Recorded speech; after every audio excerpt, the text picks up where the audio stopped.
students, welcome to the CEO Leadership Series. My name is Cheng Wang Li, and it is a fantastic pleasure for me to present to you Valerie Bures-Bönström, Partner Managing Director of XAnge and founder of Mrs. Sporty, Pixformance Sports, and Vaha.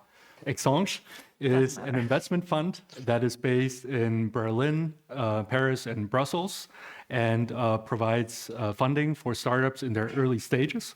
Mrs. Sporty is the leading and largest women's fitness franchise chain in Europe with 200 gyms in 5 countries. Pixformance Sports is a company that was initially based on a software that conducts motion analysis and tracking, and nowadays works with the leading hospitals and therapists and has more than 300,000 active users in the world. And Vaha is a company that offers a fitness mirror, which allows its users to track their training, and also remotely work with fitness experts and trainers across the world. Valerie Bures-Bönström, or Valerie, is absolutely phenomenal. She is one of the most prolific figures in the German and German-speaking startup scene, in the tech sector, in the health and fitness sector. She has received numerous awards and recognitions, was listed as one of the top 50 women in tech by the German business newspaper Handelsblatt, was featured on the cover of Forbes in Austria, received the Innovation Award from FIBO, the largest trade fair in fitness and bodybuilding, and received many different awards for having the most successful and well-run franchise system when she was actively involved in Mrs. Sporty. Valerie initially studied computer science at the Free University in Berlin. She graduated with a diploma degree and later on also obtained an Executive MBA from London Business School. At the age of 24, she decided to found her own venture. Mrs. Sporty actually co-founded it, among others, with Steffi Graf, one of the best tennis players in the world, and grew it as COO and CEO International to the largest women's fitness chain that I mentioned before. Actually, when she was involved, they had over 500 gyms and more than 600,000 members, I believe. So it was even bigger than it was today. Then decided to found Pixformance and grew that firm into what we know today. And then afterwards also decided to found Vaha, had an exit more recently. Before that, drew some very prominent investors, including Manuel Neuer, the world champion football or soccer goalkeeper, and the venture capital arm of Holzbrink, whose CEO, Dr. Stefan von Holzbrink, will visit us too in a few months, actually. Okay, so, wow. And she's done much more. So it's a fantastic pleasure. Truly a true pleasure for me to welcome Valerie here to our campus. I've already said a lot about her, about what she's achieved, and we really want to hear about her. But in addition, and I have to admit that, she has been also involved in a business that, to be very honest, I believe 50% of our student body here, we have absolutely no idea what's going on inside, or I hope you have no idea what's going on inside. That is women's fitness chains.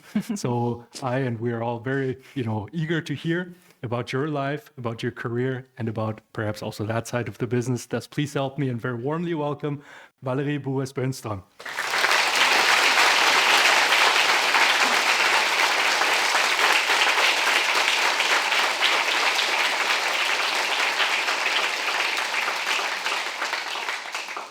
All right, dear Valerie, thank you very much for coming to our campus. My pleasure. It's our great pleasure to have you here. We would like to get to know you a little bit as a person, perhaps. First, can you tell us a little bit about yourself, maybe starting with your childhood and early youth years? That's a big question. Like, who are you? So I grew up in Berlin. I think we have that in common. And I had actually quite a nice childhood, I must say. I was always the one, I loved to play Lego. I don't know if you still know what this is, but however, so I was kind of like a very happy child. I must say I lost my mother very early. And I think that these kind of like very intense experiences probably change you as a person quite a lot. And it's really funny because I would say it changed me like in 2 ways. In one way, I was always, and I think maybe even became more a dreamer through that situation, because I think it's like, I mean, I anyway believe a little bit as a computer scientist that we have physical model in our brain, so basically it doesn't matter if we really experience something or if it's just a fantasy, but that's another topic. However, I think fantasy is quite strong, so I was definitely a big dreamer, and I'm still. And but you also learn that you're then on your own foot, and you have to see a little bit like how life is when you're created on your own and when you don't have parents to rely on. So I didn't have that, which I think was a pretty amazing chance. And that way I learned very early that I'm totally, let's say, fan of Pippi Langstrumpf. You can just create your own world, and that's what I did, basically. All right. And what was school like? I mean, did you always have an interest in computer science? And in entrepreneurship, you seem to have an early interest, right? You were earning money with programming, walking dogs, and so on. So can you tell us a little bit about That's not so computer science. that? True. That's true. No, what was the first question? Yeah. What were you like in school? Yeah. Okay. No, I was horrible. I was horrible at school because I'm highly dyslexic. So, kind of like, I mean, my German is horrible, even though I'm obviously German. I can't speak French, even though my mother was French. So, and my team makes fun of me because I kind of like forget what we just discussed like 30 minutes ago, which is not a problem anymore because we always have an AI transcriptor running, so you can always look it up. So I was really horrible at school. But I was extremely good at math and physics, so my grade report was really between like 1s and 5s or something. You know, we had this great system of 6. So yeah, I was pretty bad, very bad student. I hardly made my Abitur. And I applied actually in Nuremberg for international business, and they didn't want to have me. I was not surprised. And the only place where they didn't want to see my Abitur was when I actually signed up at computer science, 20 years ago. And so I think it was really funny. I still remember how I went to this box where this woman was sitting, like, do you have an Abitur? Yeah, nobody wants to study computer science, so just come in. And so that was it. Lucky me. Yeah, and then I must say, for me, computer science was kind of like a dream come true because, everyone, at that time, we still did the diploma, so we didn't do master and a bachelor and master. So everyone, let's say the shortest you could do your diploma was like 4.5 years or 5 years.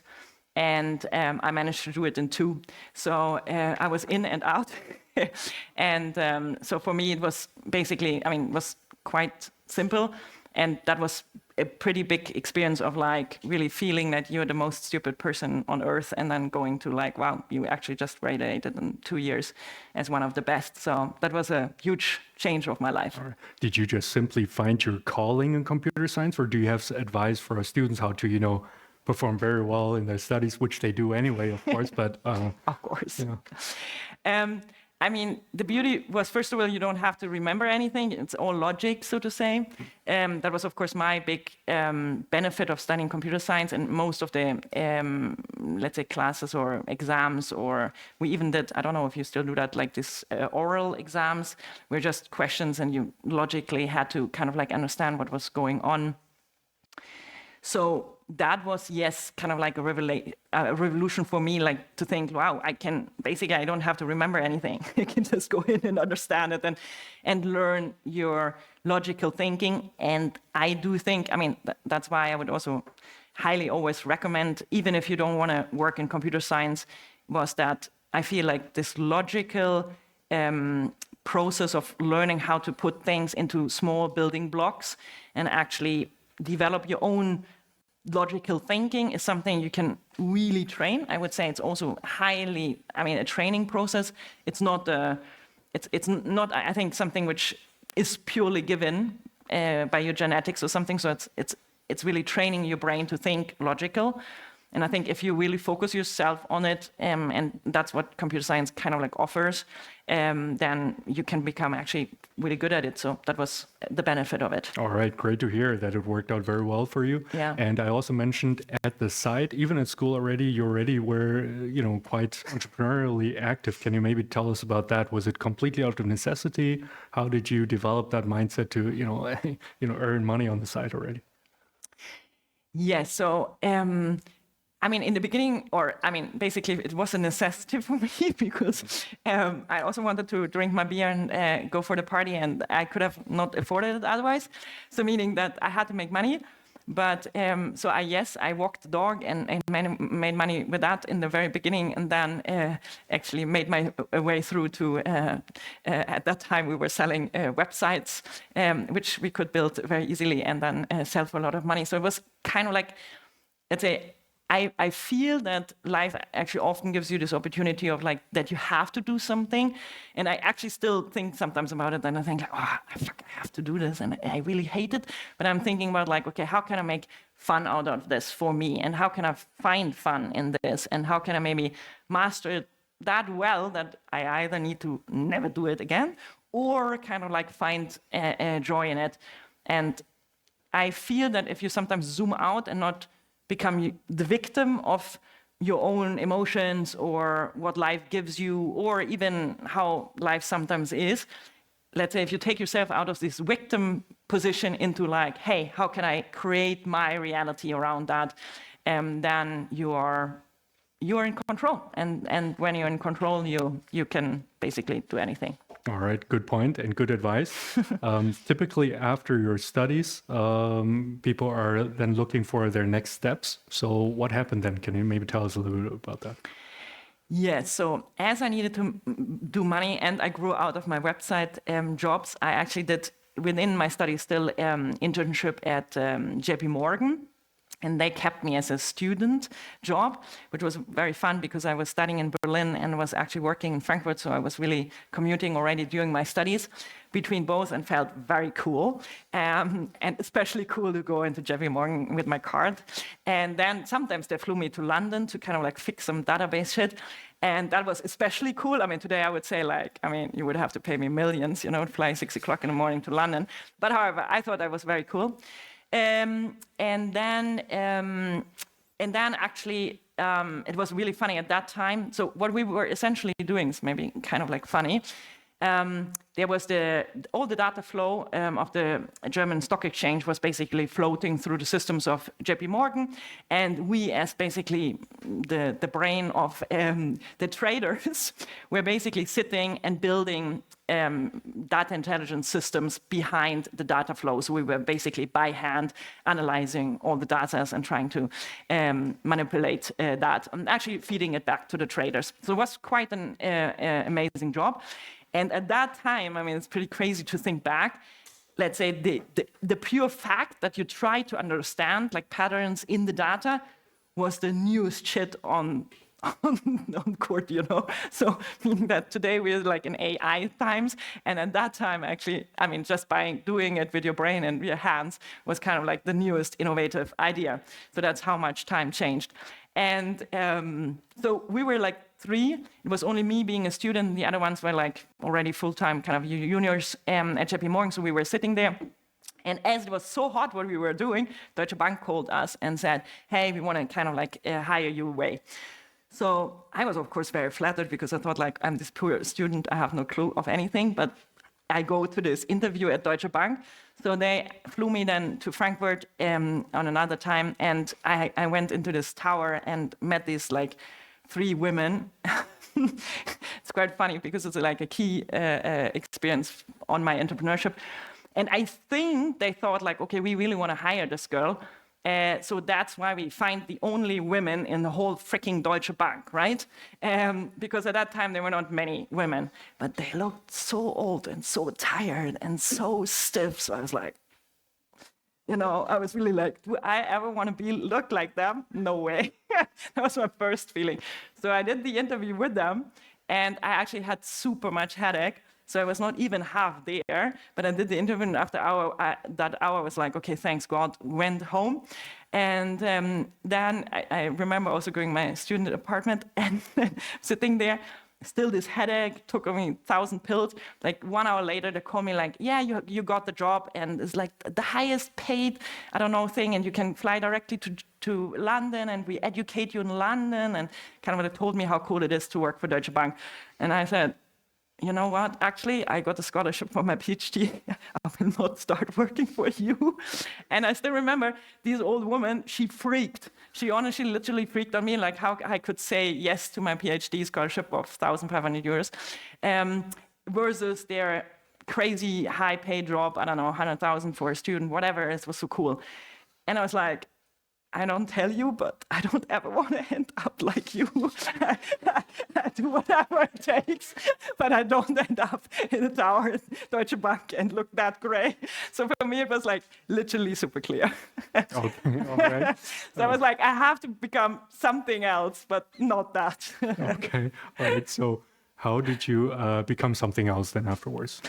Yeah, so actually, my dream was to become a professor, so you're my role model. It didn't work out. Because when I actually had started my PhD at RWTH Aachen, interesting professor, I must say, very famous guy. However, we were in this database unit, and I had already published a paper, so we were like the coolest of the cool shit. But I got pregnant, and not planned. When I, let's say, aired that I was actually pregnant and would still want to do my PhD, those were not the days where women kind of like were already on the movement. He basically just said to me like, yeah, then do it somewhere else, but not with us. We're a highly performant PhD group, so get out of here. I was like, thanks.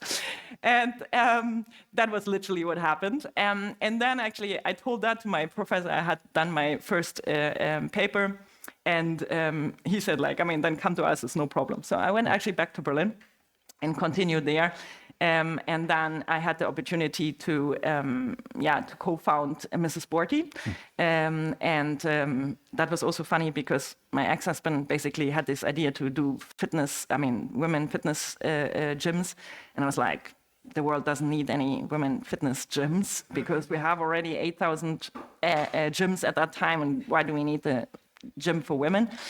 However, I was always, funny enough, quite negative about things, but then still, let's say, I think like when you see things critical, you often have the opportunity to look deeper into it, and you actually then find easier if it's something for you or not. So then he started it, and he is Swedish. Now he's living in Germany for long, so his German is better. But at that time, he didn't speak any word German, and he was obviously not a woman, and he wanted to start the German.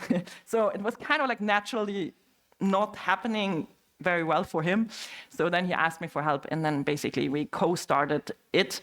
And my main moment was that we actually looked at some female women-only gyms in UK. They were already there, and in the US, and I got pretty impressed by the idea. And then we basically started it. And then I had to tell my professor in Berlin that I have to take a break. That was thought as a break, and then was a little bit like the pause. All right, got it. Yeah. Maybe a few questions regarding the women's gym, women's-only gym. So what is that about? What is the business model about? I mean, is it a normal gym? So I've never been inside. I don't know if you know. But then you missed something. All right. So is the concept very different? And what were your jobs at that time? And maybe before that, you also got Steffi Graf, among others, right? So how did you get her to support you? And was it just a call or? Yeah, so I mean, I hope we don't sit here still tomorrow because I have a long life and then a lot of things happen. But okay, so Steffi Graf basically was from the very first moment kind of like thought to be joining because one of let's say my ex-husband had worked for a guy, Mark Mastro, and he founded 24 Fitness in the US. So he was a big fitness guy in the US. And it's a huge company. Actually, he sold it for 1.7 billion or something. So not small.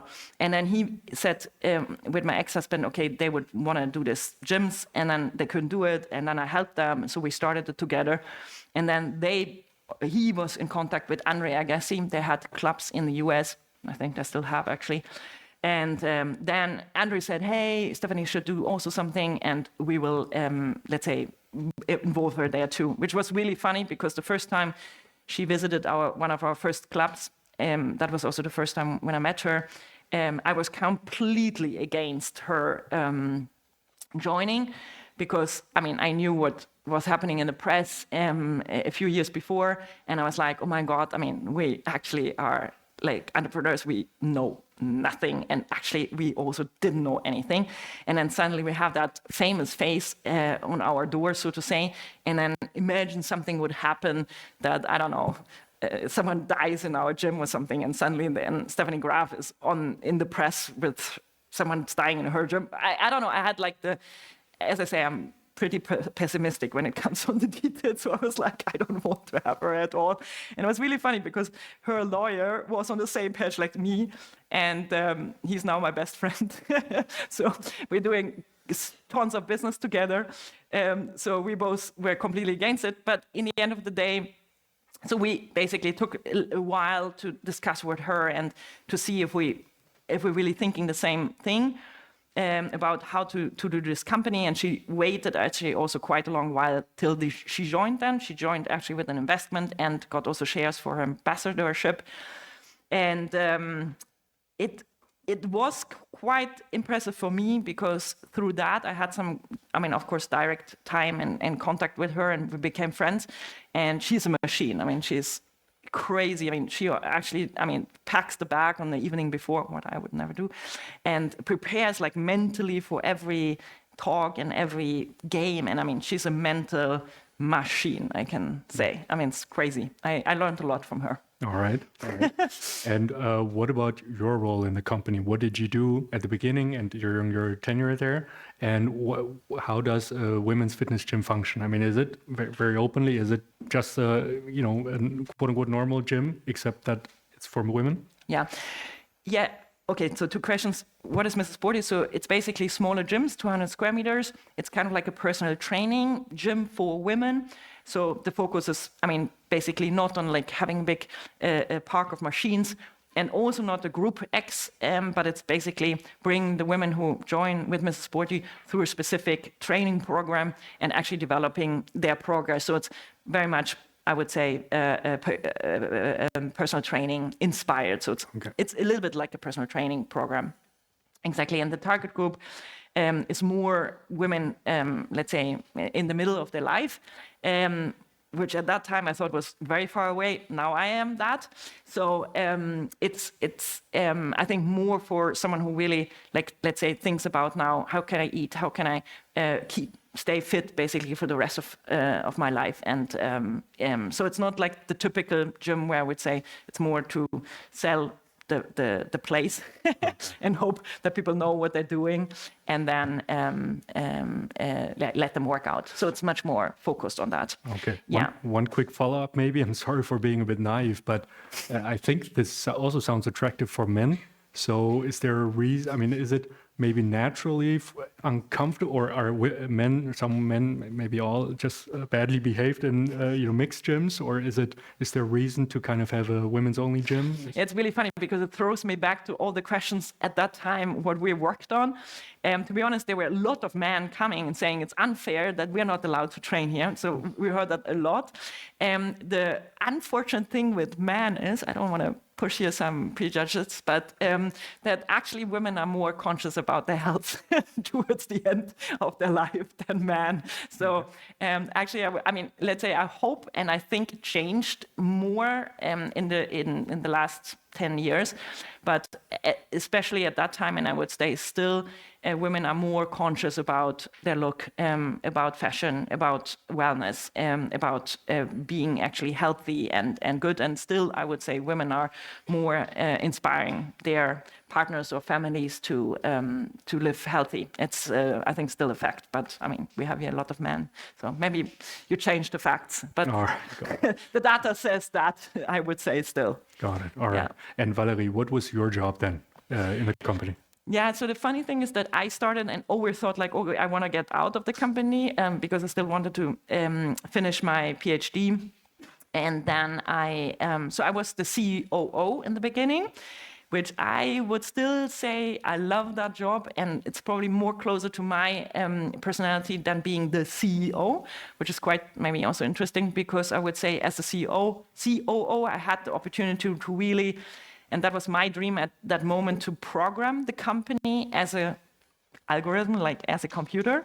So my goal was like, how can we set up processes which are so clear, so stringent, that nobody, let's say, have to reinvent the wheel. And I think organizations are often stuck in that they leave maybe too much room to make the same mistakes again and again and again. And my dream was to build an organization where we build a certain knowledge, and meaning that whenever you deviate from a process or from knowledge or from what we applied as best practice, then you would, let's say, be more conscious about that. And if you think that this is the better way to do it, let's do it and test it. But let's make sure that we, so to say, prove this as the next best practice, and not say like, oh yeah, Rita is doing it like this and Friedrich is doing it like that, you know? And then basically there's no learning and there's no building of knowledge in the organization. So I mean, and we were operating, or we're still operating, as a franchise. And franchise, basically, the idea of franchise is to sell knowledge. So meaning the idea of, and I love franchise, doesn't mean that it's always lived like that, but at least we were doing it like this. And the franchise is basically like a democratic organization, because your employees are your ambassadors, but also your biggest criticers, you know, so they were, I mean, pretty harsh if it was not working. And so you basically always have your customer working in your organization. So on one hand, you need to motivate them and make them happy. On the other hand, you need to actually get them to work and make the right things. So I think it's a very interesting form of organization, and it forces you to program the whole organization. And that's what I did. And I mean, to the point of writing educations, educating people myself. And I was the first one, I'm very proud, to establish Salesforce. At that time, Salesforce was not known in Germany. And I even did like talks with them. So I was basically programming everything in Salesforce to also make all these processes measurable in the organization. So not only, let's say, in creating the wisdom and the knowledge, but also all the time measuring the effects of all the actions you're doing. So that was basically my main part. And my ex basically did the typical CEO job of like shareholders and strategy and finance and so on and so forth. I was pretty uninterested, I must say, in the stuff. So I was like, don't want to do it. And then I decided to kind of like leave the organization. I thought it was a bit tough if I would leave like from one day to the other. So I decided to, and I was basically not at university for a few years. So I decided to do my MBA at that point, 2007. So that was my half going out. And at that time, I decided then to leave the whole operating business, started new countries for us. So I was basically our expansion manager and did my MBA. And after the MBA, I thought, okay, it's time to leave, privately and business-wise. That's another story. However, then I got an offer from McKinsey, and I actually went back to our shareholders and said, hey, I just got an offer from McKinsey, I will leave. Therefore, it was basically like a little bit of an evolution towards the job. And it was very interesting because he also, at that point, I think he was in a position where he felt like, okay, there is a women chain, and maybe it's good to, also having a woman as an ambassador. And we both felt that actually it was a right step, that he actually started some other businesses on the side, and I was taking over the CEO job. He, though, never 100%, so to say, left. And now when I exited, he went back into the CEO position. But that made basically the change. And it was kind of like a good decision, because for me, it brought me in this new position where maybe I even wouldn't have seen myself if I wouldn't have kind of like a little bit pushed into it. So I think it's also good to let life sometimes push you in some directions you couldn't have imagined. And it's funny because that's the same way how I become an investor now, But so I basically thought like, okay, if life's presenting this to me, I have to take this. And then I did only CEO jobs afterwards. But I would say as a CEO, you're much more a salesperson. I mean, you're basically selling into your own organization, you're selling to your investors, you're selling to your customers, you're, a running around salesperson. So it has its upsides, but it also has its downsides. Got it. A lot of our students, they're interested in consulting, and the McKinsey job is something people would probably take. So how come you decided to say, well, no, I'm not going to, go into that direction, but found, I believe it was Pixformance first, right? And then Vaha afterwards. Can you maybe walk us through that thought process and what you did? Yeah, so that's a good question. I think like when you're, first of all, I don't know, I think consulting is dead with AI, but that's another question. So would have been maybe not that future-proof job, but I think when you're working on the company, you can actually really create something. And I think that's amazing. And I'm just got the question here as well. Unfortunately, you will always have the wind straight in your face, right? Because if you're creating something new, then nobody has done it before, so nobody knows what you're doing. Nobody kind of like understands you, and probably everyone is against you somehow. Because if it would exist, it would already exist. So it's always this kind of like wind against your face experience, I would say. But then, of course, there's also this crazy cool book about, I'm very much into sports, obviously. So of this rise of superhuman, and he describes in the book that it's very interesting that with sports stars or sports professionals, basically they reach, there are always these kind of like thresholds that these record performances are not reached for a certain amount of time. But then someone reaches somehow this record, so that person or that professional breaks through that wall of what was not thinkable or impossible before. And then suddenly after that, let's say sports professional breaks the record, then in a few months later, several other people come to the same level, which is a little bit unlogical, right? You would think it's a straight line, but it's actually a threshold because just the thinking of breaking through what other people haven't accomplished is so hard because, you have that wind against your face, right? And there's only some people who actually say, okay, I do it against all odds. And then afterwards, after that's clear that you can't do it, then the mental wall is broken, and then a lot of people doing it. And I think it's the same with entrepreneurship. And I would say if you have that opportunity to make that experience, wow, do it, right? Because then you really change the world and you create something. And if it's even if it's only for you, but then you have created something and you can at least tell yourself like, I tried. And I would say I would have never had that opportunity in a consulting job, and probably also no in any other job, because even I'm now leading a team, does your boss really appreciate when you say I go against all odds? I don't know, so it's, But on the other hand, I think you will have to be a little bit crazy. All my friends and everyone who lives with me always will say, okay, she's crazy. So I think it takes a certain personality. You must like it to be a bit crazy and to think that everybody, let's say I'd never cared that people thought I'm crazy. So that's the life you get as well. Got it. All right. It makes sense. Not the crazy part, but the go-getting part, it makes sense. That being said, entrepreneurship, being, a businesswoman, businessman, also comes with some uncertainty. There is a higher... Only uncertainty, higher likelihood of failure. So can you maybe, because if we look at your CV, it's success after success after success, but were there some hurdles that you had to, jump over? What were some things, some key learnings you had, and what were some of the biggest successes that you're most proud of during your time as an entrepreneur? Yeah, so I would say, it always looks super rosy from the outside, and it's never, honestly, like, I promise you, it's like never, ever like that. That's first of all, like a totally, like a Disney movie, if anyone would think that. What I would say is the biggest success when I'm looking back is that your I was actually also one in the very early days, I think, of Miss Sporty, I felt like super down and depressed because we did this and that and whatever. And then I was listening to, at that time, I think it was a Vodafone boss, and he said, you know, success is basically like climbing mountains. When you're on one top, you see that there's an even bigger mountain to climb, right?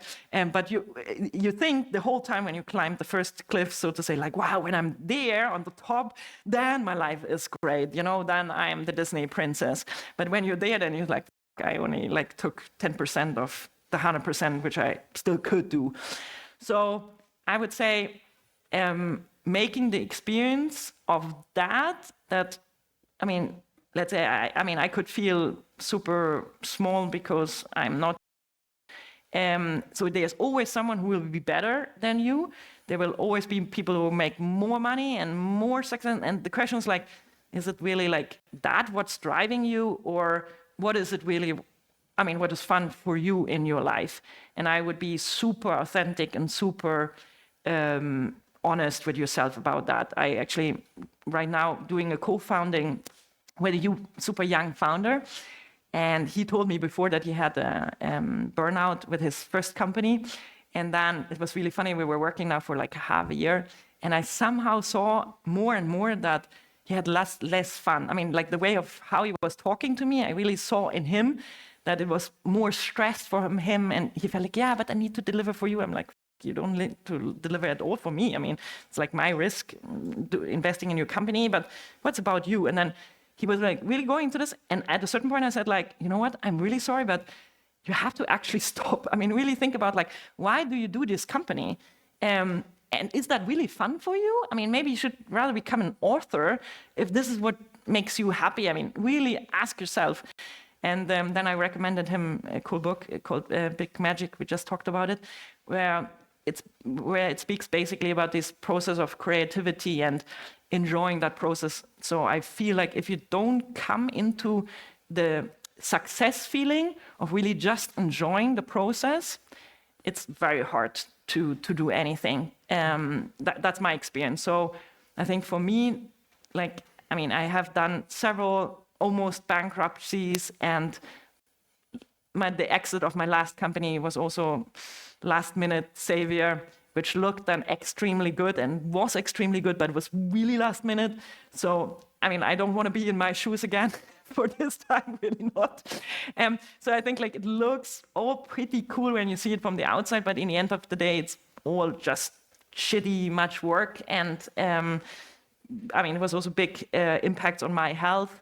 And so the only thing which is really the success of this is creating your own joy and fun and in the process. And I love to work with people.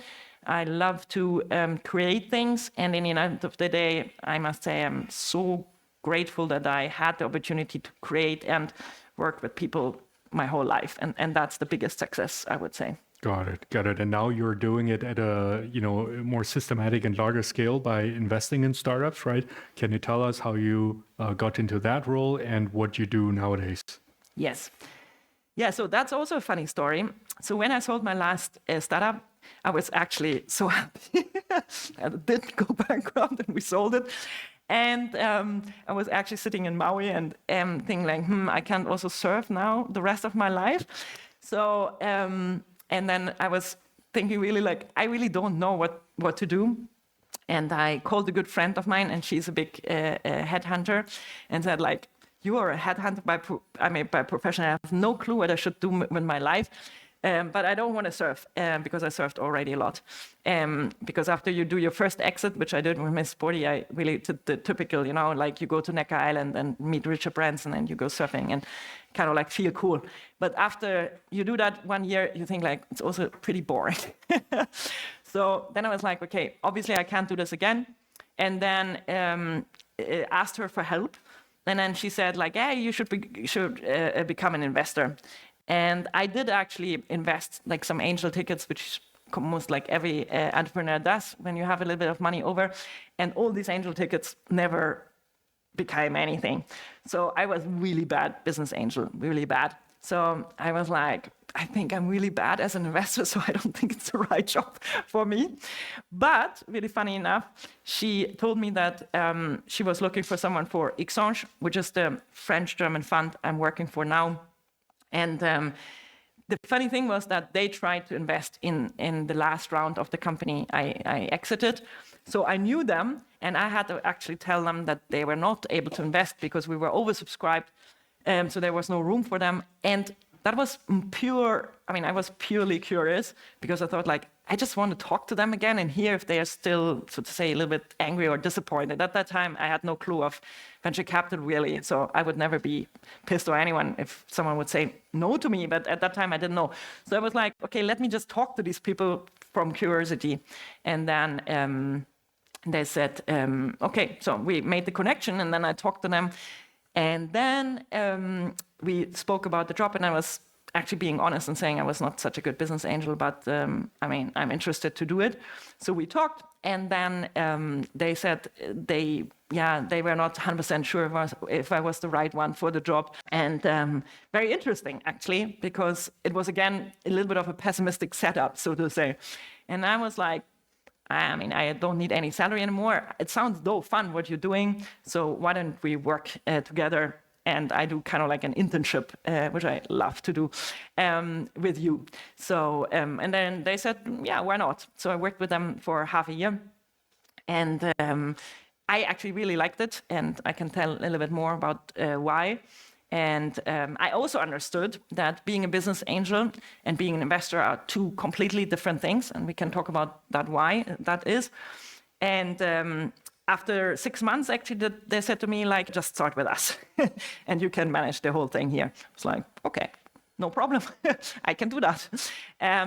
So that was interesting because, like, getting somehow a no, or let's say, getting the wind in your face didn't stop me of being super curious just about what it is to be an investor and how that works. And so it was basically purely from my curiosity, and actually even from the failure of not feeling that I was performing so well as a business angel, or not well is nicely put. So meaning that, let's say, I actually love to prove facts against the odds. So for me, it was like, okay, let's do that. That's great. And interesting, I would say, how we work. And most VCs, but most don't talk about it. It's basically, we are actually scanning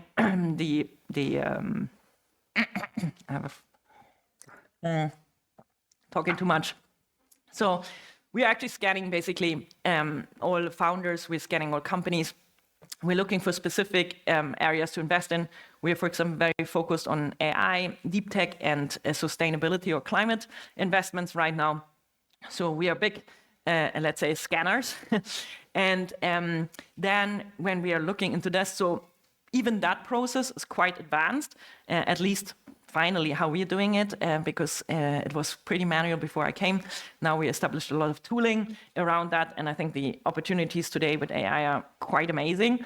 So we're doing a lot of work around that. We're also actually working about like what we call like thesis work, very similar to university thesis work, because we're really trying to make an understanding of how we believe certain segments are developing. So, and it's quite interesting because I would say I need to read a lot, which I anyway love, but to get a little bit of an understanding of an area and try to anticipate, okay, where is an area going to, and find then solutions which actually are, let's say, the start of what I believe in will happen.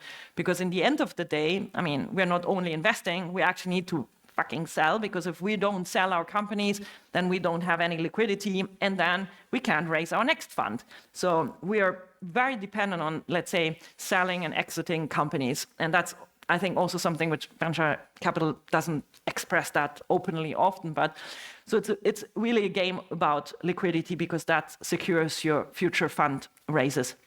And so you need to have a pretty good idea about like what is sellable in 5 to 10 years. That's what we're looking for. So all the screening has a lot of logic behind that, and thesis work. So it's a quite advanced process, And I would say that I'm full of respect to very successful business angels, which I know, who don't have the opportunity to have the team and the tooling behind that, because then you need to be really strong in your thesis and you need to have a really good understanding, because we are also getting our understanding through the volumes of companies we're seeing. So I think this preparation work is something which I would say as a single investor is hard to do. And then the second thing, which is maybe even more important, is that if you're a business angel and you're investing a small ticket in a startup, and you hopefully will be in that shoes, you are very interesting for the founder for that moment where you get your 100K check. But as soon you have the 100K in your bank, that business angel is not that interesting anymore for you, naturally, right? Because, let's say there are not many business angels who can write several checks of 100Ks or even beyond that. So meaning that if you are smart and really good, you're soon on the hunt for the bigger investor, which is naturally, and you should do. But that means that the impact this investor can have on the company, and also the role you play, so to say, for that founder, is very limited. And what I discovered, luckily, is that first of all, we are writing checks between 500,000 and 10 million.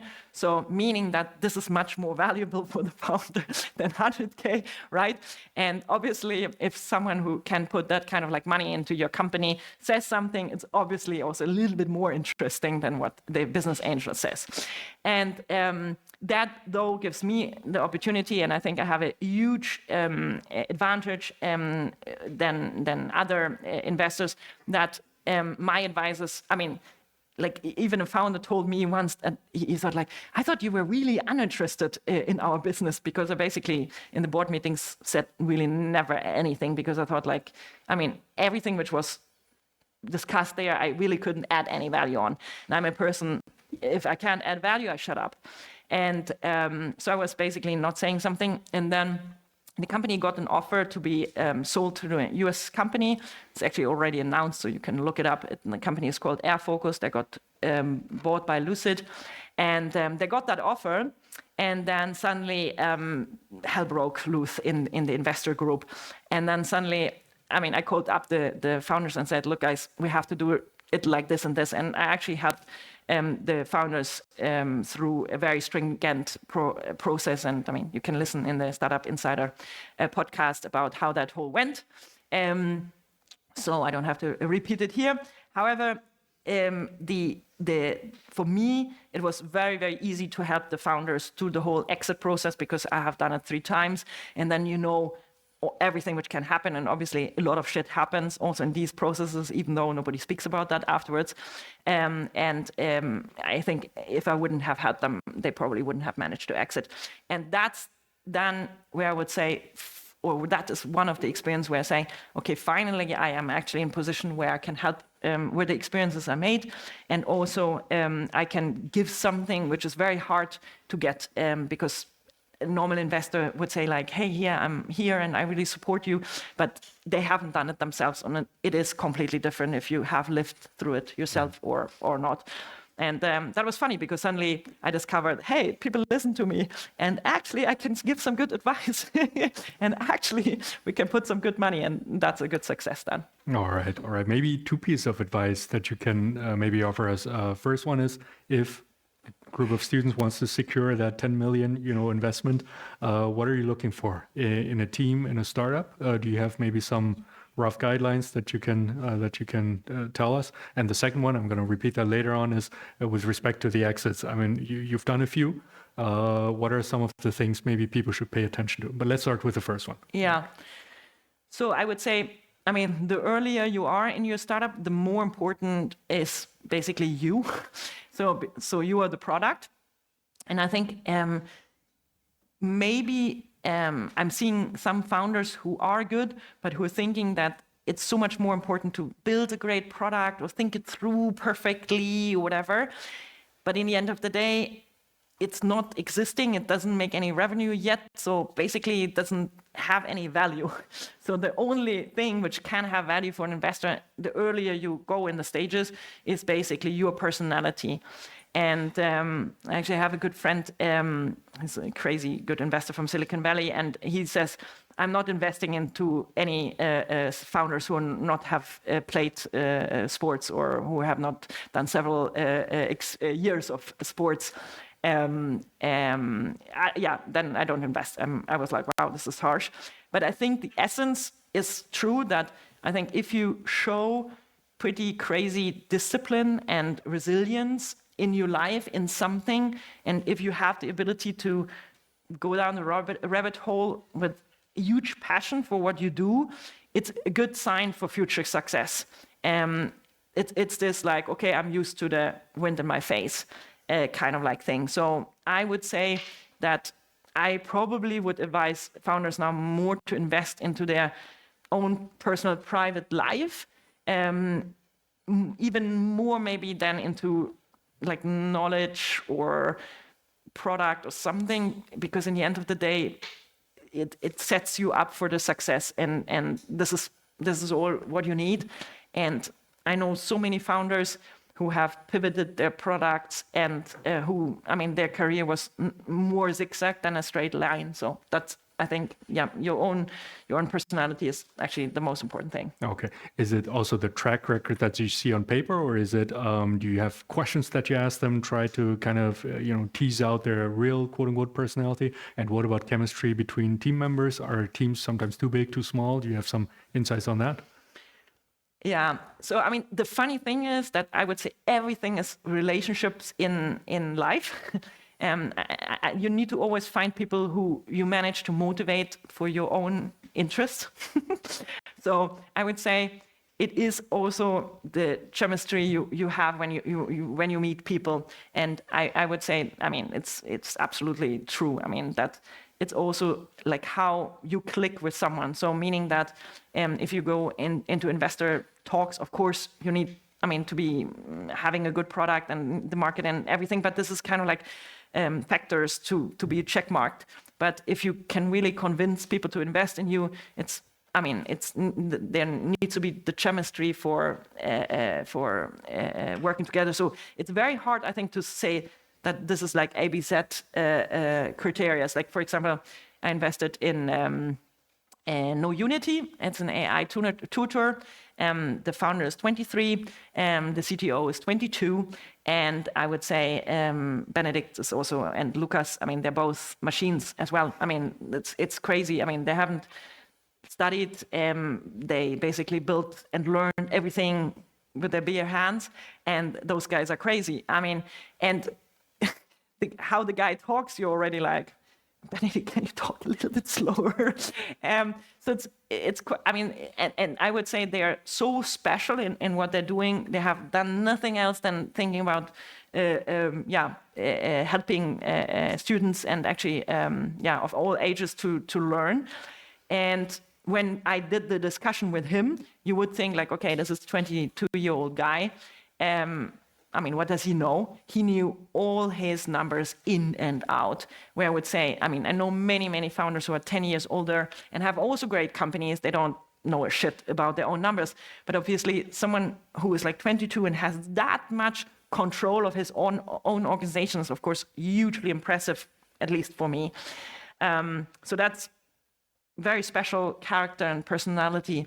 And then on the other side, we have the team of also another investment in climate, and they, you feel there it's more like a group of people who are sitting in the heating basement and just frickling some sensors together. So there was not big, show of like leadership at that point. And it was also interesting because I really liked the product, I really liked the market, huge opportunity, but we talked also to some other VCs, which VCs are always doing. We are big shadows, and it's a big gossiping going around, so be careful. And a lot of people said like, hey, no, we don't believe into the team because it doesn't show the clear leadership. And that is very interesting because then I thought the question is not here, does the team has the leadership already? But actually I was thinking like, how much is the ability of the team to learn and change. And there were some older founders in it, and then the new management to it, and they didn't function well together yet. So basically what I did is I set them together, and we did a workshop. And I can be quite nerving, I must say, because I'm a person, I think like, I mean, all political shit is just waste of time. So I'm always more the type of person like, let's put it on the table. So it was quite straight about that. I think the team is a bit dysfunctional. And we did the workshop, and I tried to just assess their ability to kind of like learn to form a team. And especially between the old founders who thought, no, I mean, like I can also just make some millions and then I'm fine. And the new team, which said like, okay, we're building a unicorn out of this. And they were completely not in sync. And then, yeah, I was just trying to figure out, can they become a great team or not? And yeah, within 6 months, they tripled their revenues. And then we did Series A with, so was crazy development. So completely kind of like different setups, so to say. All right. Well, congratulations. And thank you for your openness, for revealing those insights. What about the exit? So at some point, you know, you want to perhaps sell your stakes, sell the company. Any advice for our students? Yeah, selling.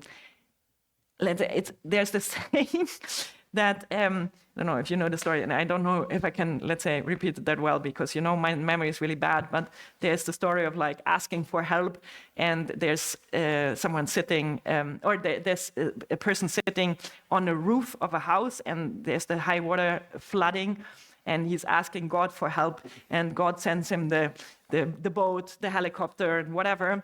And he's saying always like, no, I want that God helps me, and doesn't take all these opportunities. And then in the end of the day, it was obviously a God sending him all the chances to kind of like get out of the flood.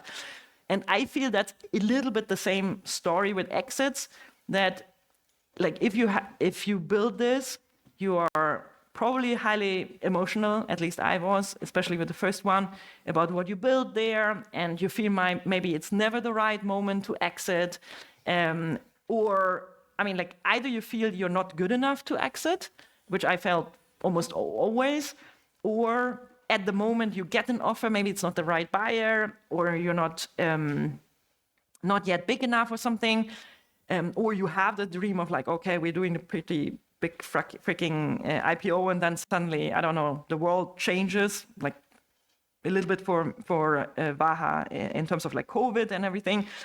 So I would say, luck is when opportunity meets preparation. So I would be an opportunistic, prepared person. I would more go for opportunities and always, let's say, take opportunities than having too strict mindsets about how things should happen, because they're never really going straight. And I don't know many stories who are really straight. And I have seen companies, I have friends who are very famous founders who are running very famous funds. I just heard the story, it was really funny. And then I said, yeah, but they sold this company for this and this amount of money to Google. That was like, yeah, I still remember that. They were also almost bankrupt when they're sold.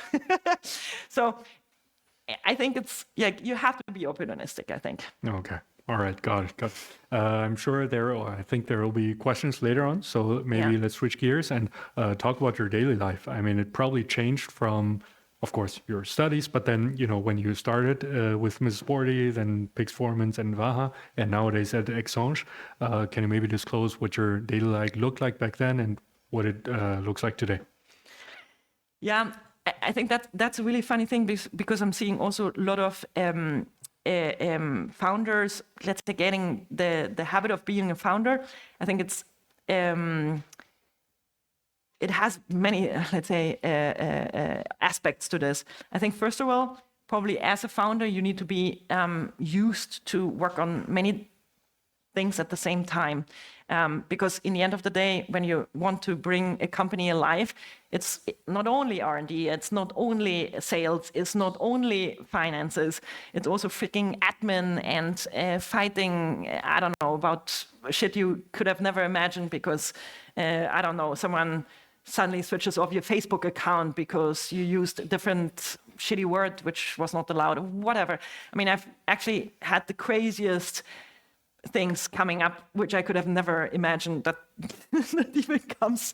So I think you need to be used somehow to handle probably multiple of things at the same time and stay very, very focused on them and keep them also running, because you also will not be able to solve it in the row. You know, basically there are many threats going up at the same time.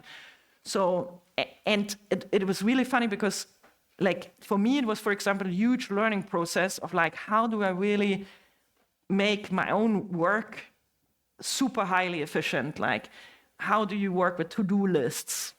What is your to-do list? Do you answer all WhatsApp or not? Do you say no? When do you say no and when do you say yes?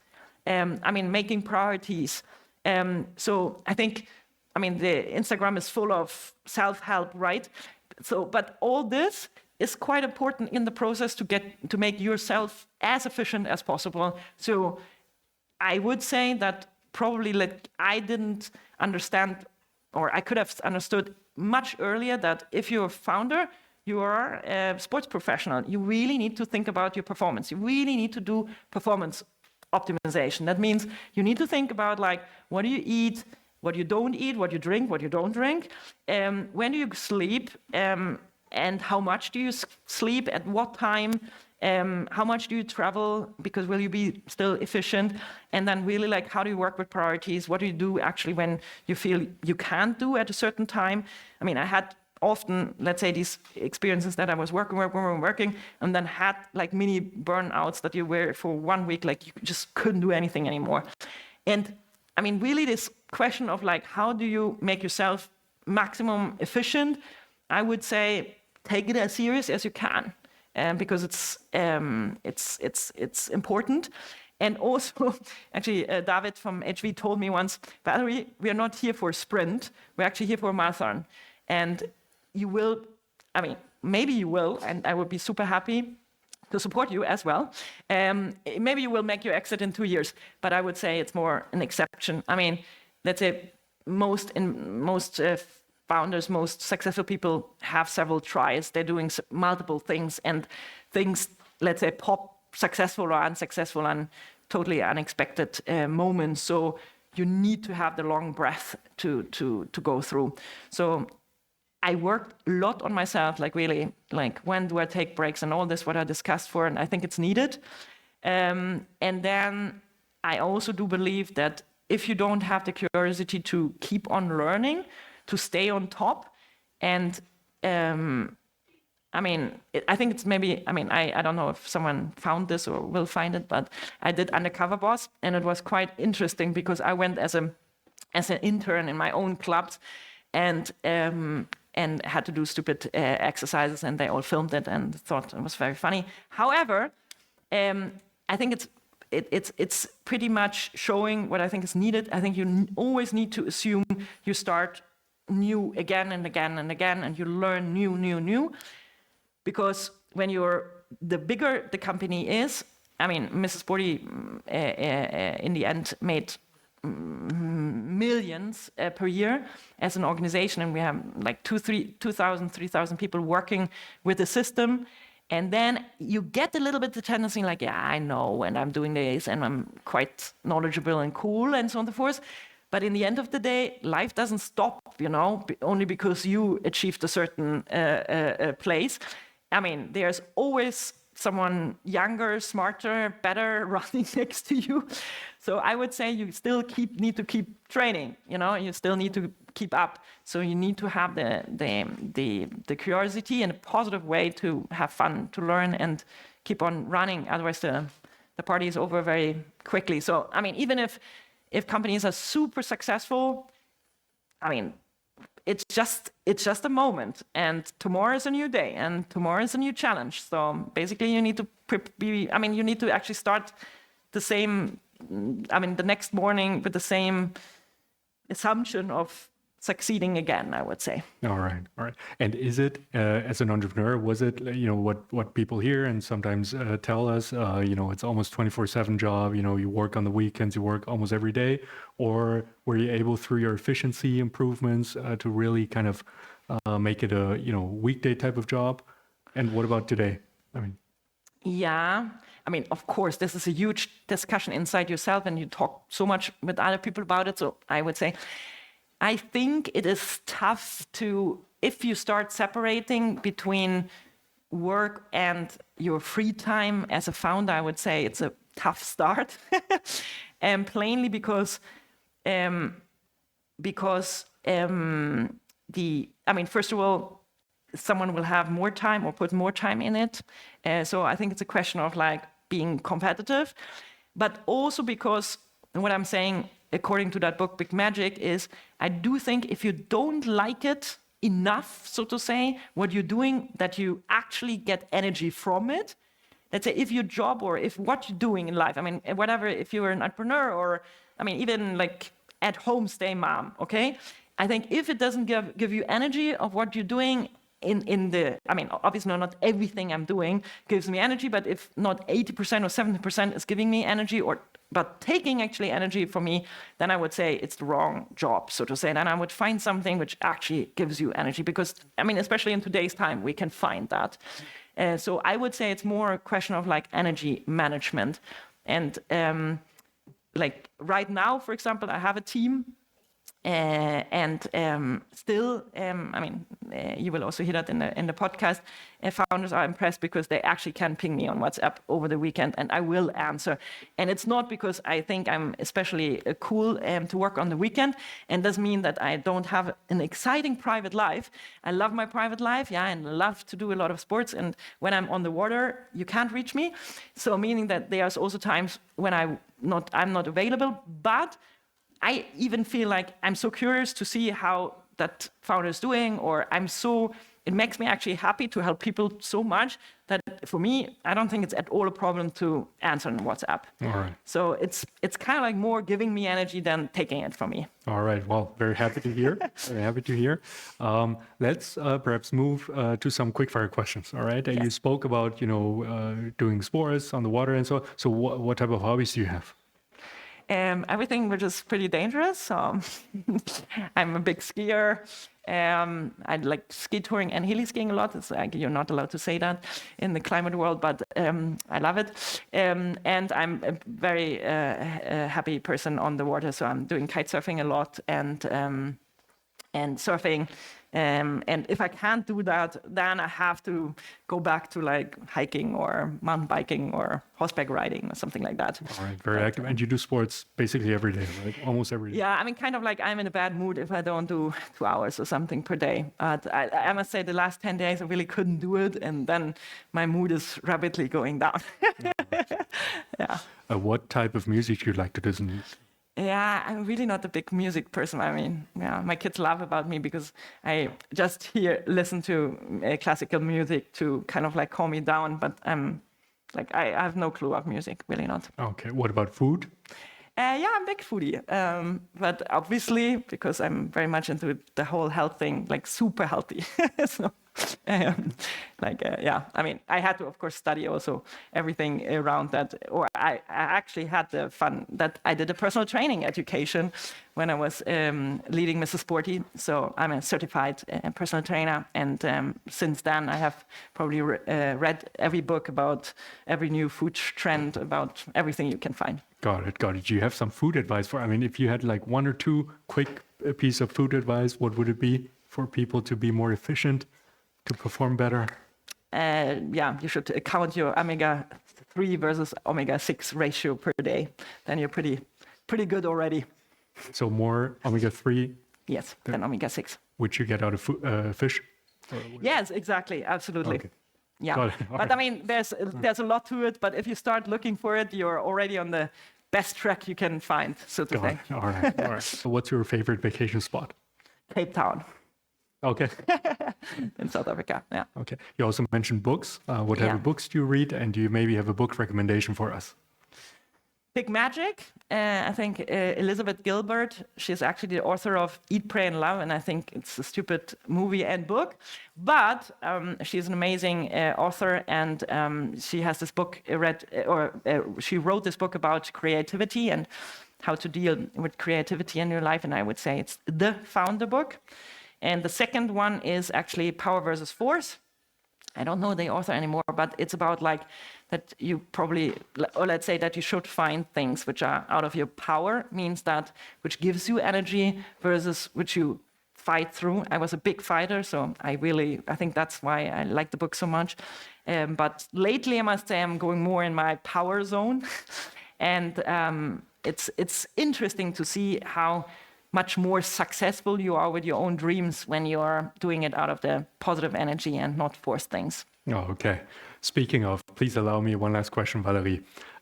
If you look back in a few decades at all that you've achieved and accomplished, what type of accomplishment and legacy do you want to leave behind?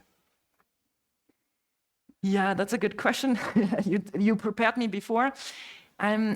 Let's say I'm not a legacy believer, I must say that for me, I would say like, I don't know if I'm allowed to say that, but I think all these kind of like legacies and everything and people, I mean, most of things we are telling each other are just stories and narratives is how language, so to say, developed. So yes, I get it that narratives and stories and legacies are a big part of our cultural, let's say, development, but I would say it's a lot of ego in there. So let's say, to be honest, like I don't care when I die, I die, and I hope I have lived a great life. That's all. All right. Wow. Thank you for the conversation. Thank you.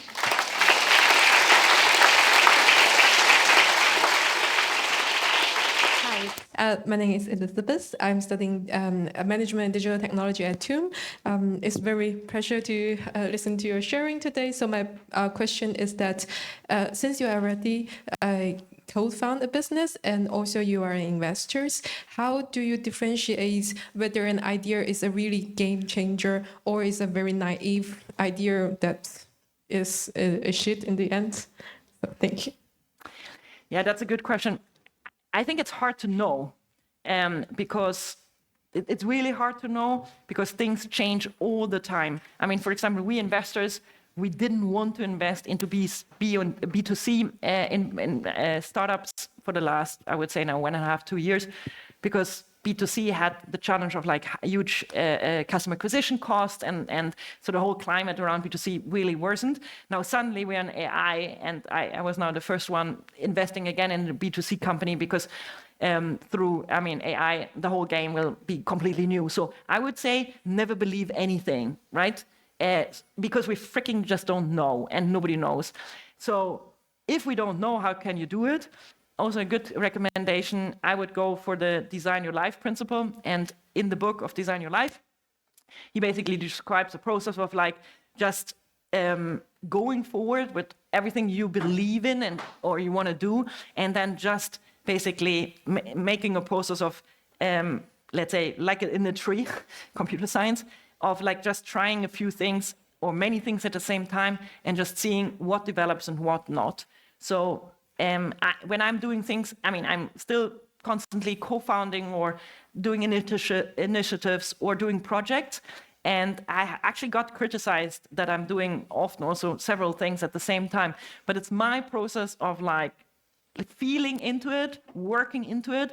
And I can usually, let's say, rely on myself that at a certain point I will come to the situation where, let's say, I either understand, hey, it's not fun for me anymore, or I just don't get the excitement to do this and follow it up, or actually I get so big roadblocks, it doesn't make sense. So a little bit like strong opinions loosely held, kind of like, just form it, be convinced of it, fight for it, and if you at a certain point see it's not possible or whatever, or it's maybe not me, I would say a combination of both, then you maybe drop it. And also I would say I was too little listening to, like asking other people for help. Just ask everyone you can find for advice.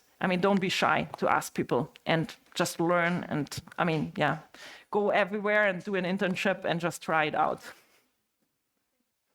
Okay, my name is Sandeep. I'm from TUM. I have a question regarding your first investment. So you said you had a huge opportunity to fund Mrs. Sporty, and you said you were a broke student. So when you had the initial investment, were you like nervous, and how did you manage the the expenses? Were you nervous to invest the money of the investor in the right places? How did you manage the stress? How to manage the stress?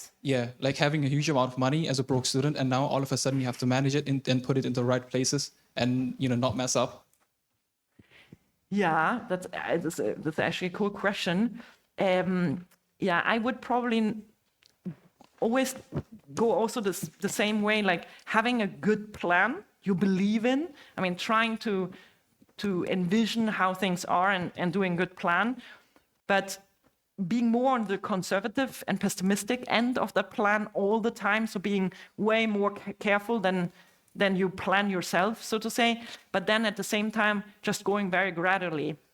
So I feel often people, let's say, having this big goal, like, oh, we want to have, I don't know, 10 million ARR at that point, and then we need this and this. And then I'm thinking like, on this way there's so many small little challenges and things will change and the whole world will look different.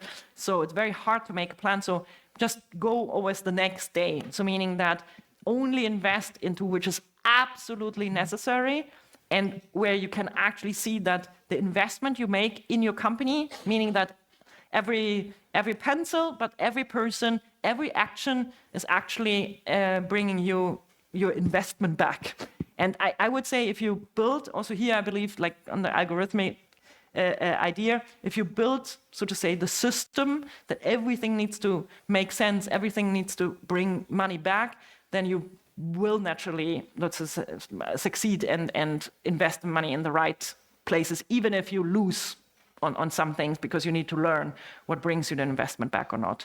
But just being super carefully and thinking very gradually. Hello, I'm a student from TUM. First of all, thank you for being here and welcome.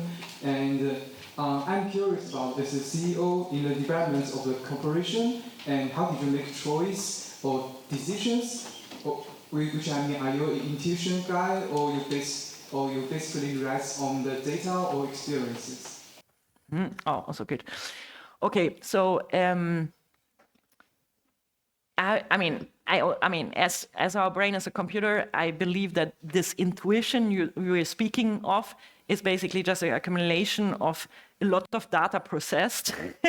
So your brain basically just has trained to process data very quickly and form more or does more informed decisions. And therefore, I would say it actually, in the beginning of a career, you will have to take more time to gather data, meaning like looking into the topics, working with people, making mistakes. So you basically have to build on a bigger data pool in the beginning and see all the outcomes such a setup can produce, basically. You will make mistakes, you will make successes. And in the beginning will be more decisions where you have to take the decision and then you will run with the consequences of it. And I think the longer you are in what you're doing, I mean, this is the 10,000 hour rule, right? The easier or the less data you need in order to make an informed decision. So I would say, I mean, for example, previously I would have to work much more in topics myself to be able to judge what is really the priority in order to find the right decision here. I would have to speak and work with people longer or even do it myself in order to understand what's going on.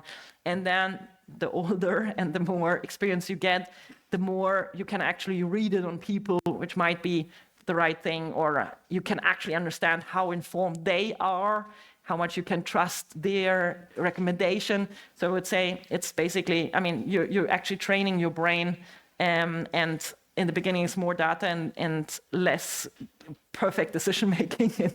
Towards the end, you become better to make decisions. It's basically a question of doing it 10,000 times. Hi, my name is Levin. I'm also from TUM. My question would be, at what stage should startup be looking for an investor? Like, should it be early on or maybe later, or like how involved there should be to be successful to get the investment? Sorry, I didn't get that. How much you have to be involved in your startup, or No. which At what stage should the startup be in to get in, like to be looking for investors? Like, should it be early on when you start? That's also, unfortunately, all good things are very depend on, because if you, let's say, if you are developing an AI, I don't know, kitchen machine, you can probably sit down and program it yourself and test it and find first users and come pretty far. I would say without an investment, because this is possible today. If you would want to, let's say, develop a sensor system which, I don't know, feeds the next satellite system, I guess you probably have to raise several millions before you can really start. So I think it depends really, like, in which area are you, and what is needed, and of course also a little bit like how do you want to build your startup. I think, as I'm luckily surrounded by a lot of people in between their 20 and 35s, I would say. There's, I think, a lot of, let's say, priming towards like, oh yeah, every cool startup has to be VC funded. And I actually just talked to a founder today and said like, hey, call Sparkasse and actually talk to the woman there. I know her very well, and ask her, to give you money, because why do you want to give actually, certain percentages of your business if you can also get money from Sparkasse and pay back and then it's all yours. So I think it also a little bit depends on like how you want to be successful and how you want to make your path. And if you found a unicorn and you only have 2 or 3% left and it's sold for 300 million, could be that you are poorer in the end than as if you build a company which makes 10 million revenues per year and you sell it to, I don't know, the next local whatever thing, even if it's petrol stations or whatever. You sell the company for 30, 40 million, pocket it, and you might be richer. So meaning it really depends, I would say, on like what do you want to do in your life and how you want to build your business. It's not all, let's say, cool. Looks cool, but maybe in the end of the day, it's not that cool, right? So I would really think about like what is your focus, and that means like when and how do you need to raise money for it. Yeah. By the way, who here can imagine founding his or her own company? Can you raise your hand? Cool. Go for it. All right. Who needs up to 10 million? It's we have Valerie. No, but all right. Hello, welcome. My name is Göksen. I'm master student at TUM, and I'm very happy that there's a good energy and successful woman, and it's very inspiring, and I'm very exciting, to be honest. And while you're speaking, you also said that there's a differences between investors and business angels. For me, it's very interesting. As a founder, how would you define these two? And think that you are in your 20s again and found a company. And how would you get prepared for these people? At the end of the day, you need to find a business angel who will be your angel in the future, let's say. Like, it's win-win story. So what's your opinion about this one? Absolutely. No, that's very true. So obviously, that's clearly the best if you are, that's what I'm saying also, like you are the product as a founder, so you need to invest in yourself in terms of like health and nutrition and sleep and everything. But you also need to kind of like be selfish enough, let's call it like this in a positive sense, that obviously you need to find the right person for you. Investor on any stage. So if you are in a situation that you basically have to just get money and take anyone on board, then you're probably not in such a good spot. So try to avoid it. But it will happen also that you can't avoid it. But let's say that should be, of course, the setup. So meaning it's basically like with pure, I mean, I would say read relationship books, because in the end of the day, relationships are everything in life. And let's say to find the right people around you for your private life or your business life is the big success factor. So I would say, and the biggest key to finding the right people around you is understanding who you are. And therefore, let's say, I had the chance only, I mean, like a few years ago, but learning yourself in a good way, and also liking the person you are, I would say is the most important thing, because then you're authentic, and then you will find people who like you and who will support you. And if, like, I was always the crazy one, as I said, and I always felt also a little bit, I need to hide it, maybe. I need to maybe fit in better, you know? And if I try to fit into something, then you meet people who are more these fitters, and then suddenly you're sitting with fitters, and then you think like, what do I do here, you know? It's like horrible. But I brought myself into that situation because I was not really myself. Today, I would say, I am crazy, and I'm only hanging with crazy people, and I feel perfectly good there, right? And also probably only crazy people will support me, right? But that's also good, because then you're authentic you, and then you also find people who, I mean, who value that. So in the end of the day, I mean, that's probably the main question of great relations, to be really you. But for that, I mean, you need to probably cross a lot of let's say, bridges in terms of like understanding what kind of person you are, and not trying to be someone or telling yourself a story or having too much ego around it. Hello, Polina Vaitenka, MIM student. So my question is, do you think investors should focus more on external factors like which industry and market trends, or internal factors like patents, internal capabilities, or is that when evaluating a company? Especially it's for new technologies companies like AI, and why you think so? Okay, for that specific field, it might be a little bit different, so to say, because I think there, again, it depends on, sorry, but it's true. So I would say if you're in that specific research field, it might be necessary and super important that you have, I mean, that it is about patents and let's say R&D as such. But in general, we investors think, and I mean, that's what the world tells us, is that a bad founder in a good market is still better than a very good founder in a bad market, right? Because let's say if the whole world doesn't grow, so to say, it's very hard for you to make it happen. So I would say, let's say there's a broad thinking of like a good market or growing market is needed in order to carry you on the wave. I mean, it's basically like surfing. Without a wave, you can't surf. That's it. Yeah. But then getting the wave on the right moment is basically, that's your judgment. That's and how well you prepared for that moment on that wave is then distinguishing you from all the surfers who are exactly on that same point of the wave. So, but you need to have these ground, otherwise, let's say we wouldn't invest, or no investor would invest. So I think you need to be fairly realistic about your own idea. Yeah, I think it doesn't help to dream too long, so to say. Yeah. Thank you. Hello, I am Baklina. I'm a student for management and data science at TUM. My question is there a startup or a company that you find quite interesting and you just wish you would have founded or be the CEO of it? And that's a cool question.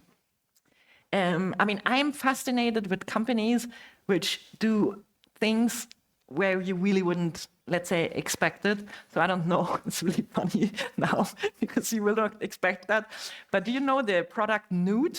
This is like deodorant, which is basically very healthy, and you basically don't smell or sweat. I'm a big sports person, so I sweat a lot.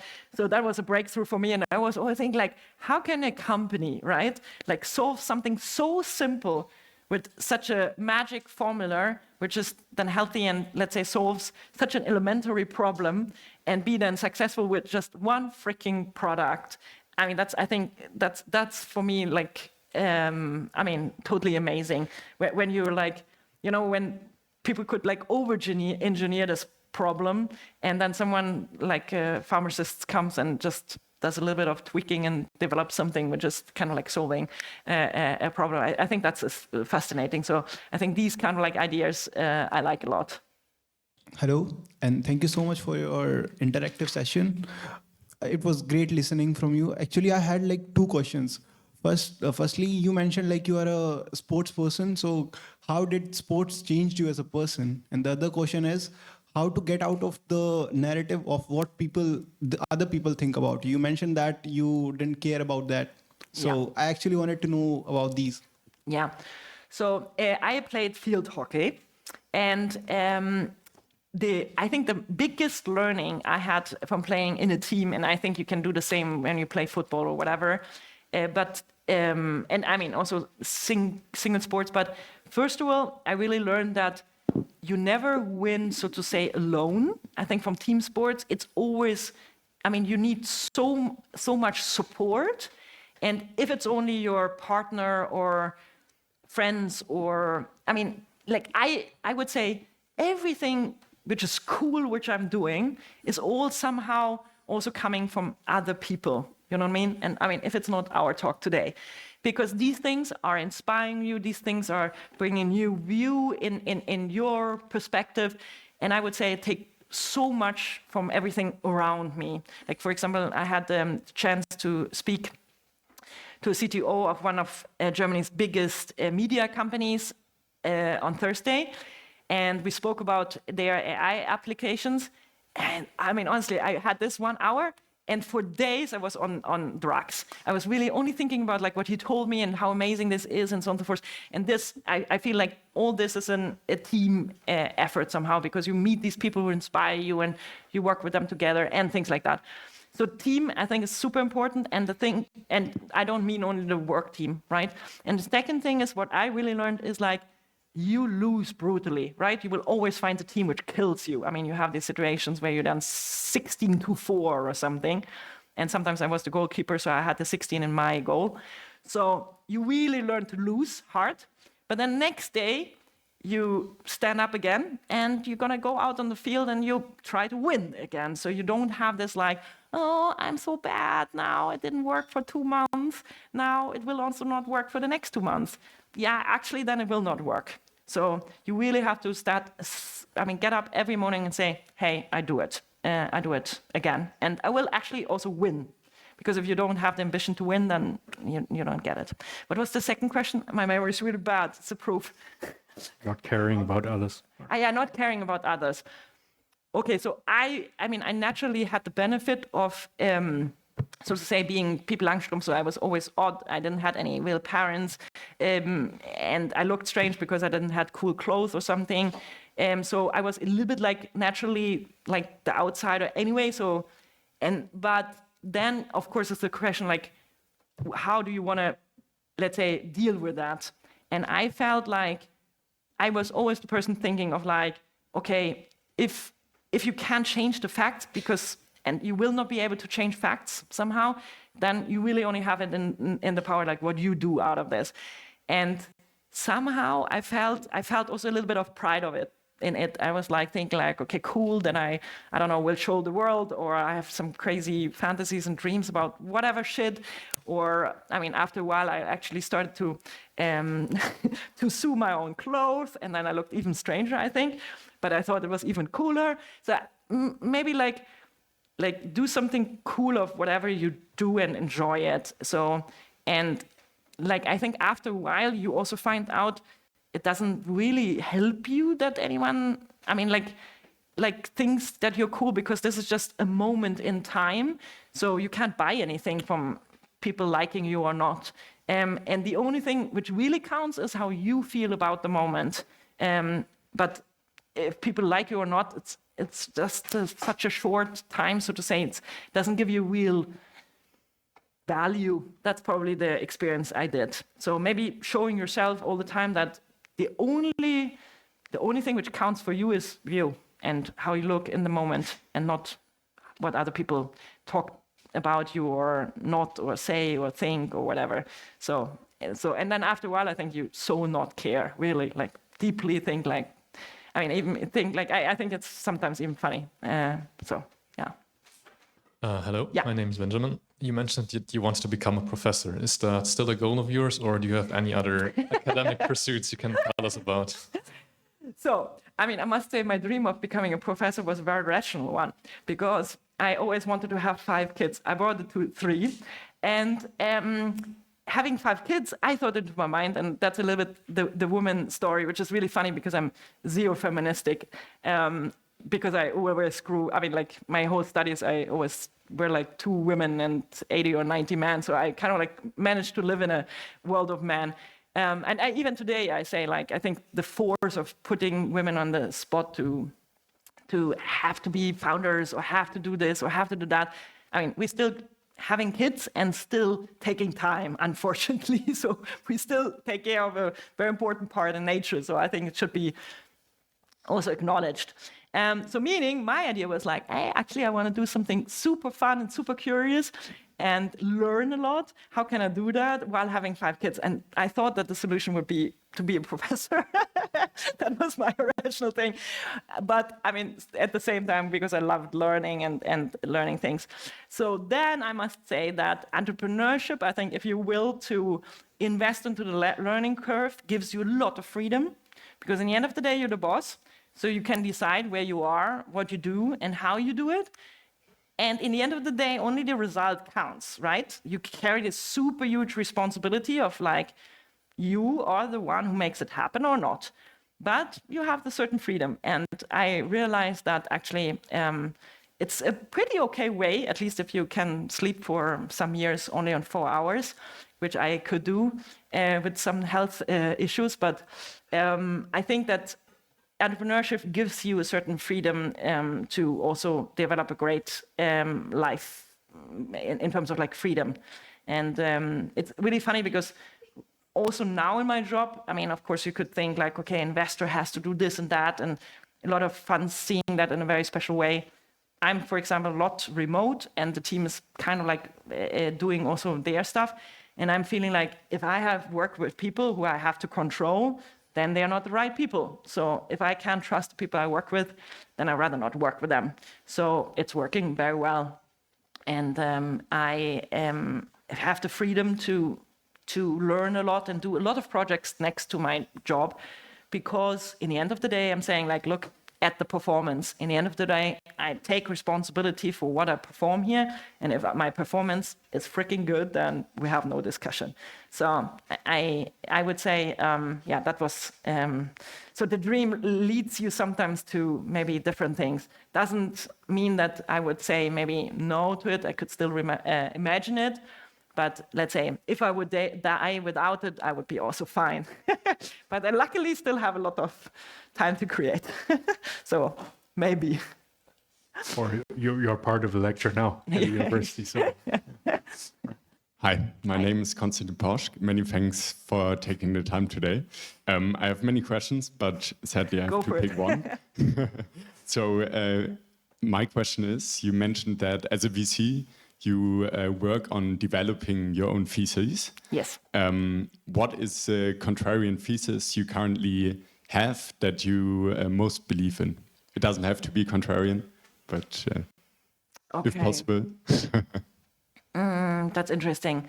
I think the biggest, let's say, discussion, I mean, maybe it's interesting for you guys, we have right now, we had today so-set IC, so it's like our a meeting where the partners discuss certain cases we want to invest in or not.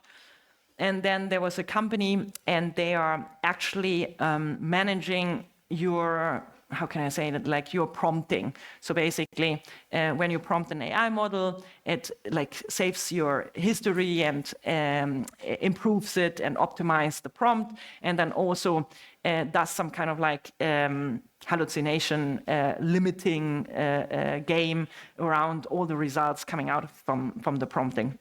And it's very interesting because then there are actually 6 highly paid people sitting and discussing how much of, let's say, the future in AI, meaning all these different features, let's say, around AI will be taken over by the big guys, right? Like OpenAI or Google or whatever.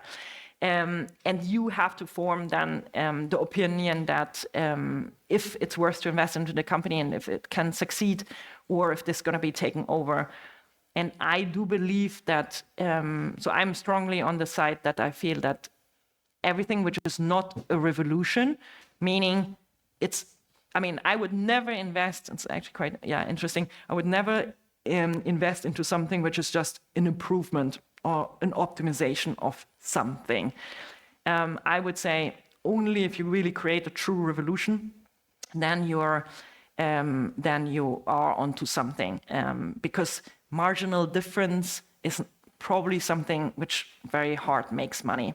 So I'm in the hardcore field of no way we're investing into that because it's going to be killed.